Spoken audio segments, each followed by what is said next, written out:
In the land of grills, yes we are, folks. We're back with the Pitboss Phoenix. Had quite a few of you asking, hey, how does this thing perform when it's cold? Well, it's cold today.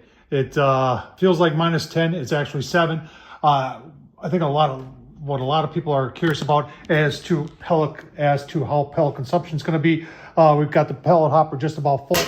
Take this outside. We're going to fire it up, put it at 300, let it go for maybe an hour and a half, and just give you a look-see as to how many pellets it did burn, or did it go down an inch, did it go down 2 inches, and then you can make your own determination from there. People are going to ask right off the bat, is there some sort of insulation kit available for this? And there is not.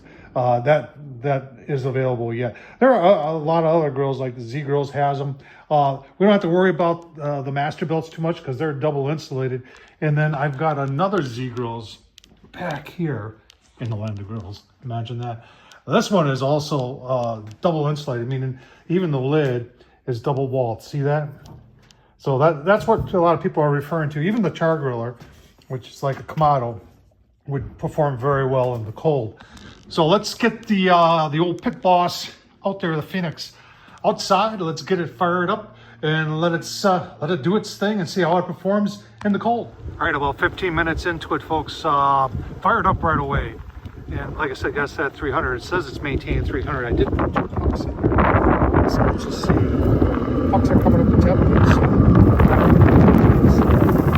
wind there. 200 on that side. And 275 over here because it's going to get the full brunt of the wind. We'll see how that does. All right, we're about an hour 15 minutes into it. Temps are still 7 and then feels like -11. Sorry for the wind noise there. That just proves it's windy outside. So I'm going to try and cover up the microphone on the iPad here and go give us all a look-see.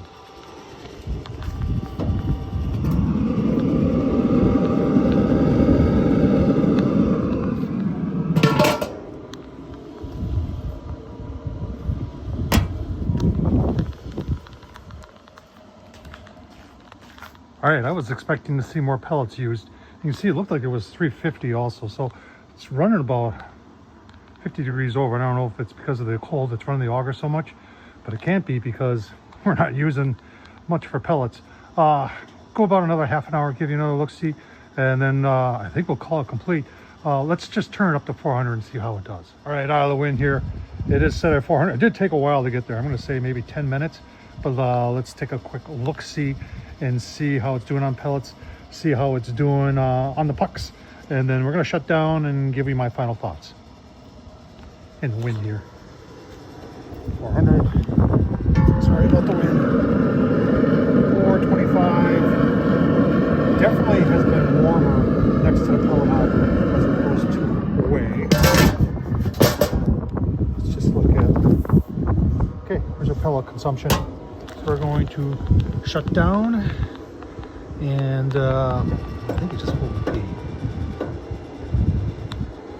All right, so now we'll go in this shutdown cycle. Give you my final thoughts. All right, final thoughts, how the Pitboss Phoenix did in the cold weather. I just smoothed down so you can see, burnt maybe about an inch, maybe a little bit more of pellets. That equates, I'm gonna guess, to maybe 2 pounds. Just guessing here though, but that would be my best guess. I had no idea what it was going to do. I haven't seen. I don't know what kind of testing's done on this. And some people might argue that, well, who's going to cook in those extreme temperatures? There are people, including yours truly, that look at that as a challenge. So it's nice to know the Phoenix, and that's without putting any charcoal in. I think if we put some charcoal in, we'd have some pretty decent results. A little inconsistent. You can argue that I didn't have any meat on there. That is true. But we just wanted to see how it did. This isn't North Dakota cold. I mean, this is just southeastern Wisconsin cold. If we were in North Dakota today, I think is minus something with wind chills, -30.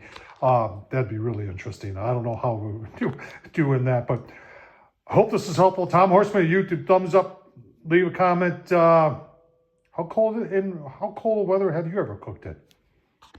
Thanks for watching, folks.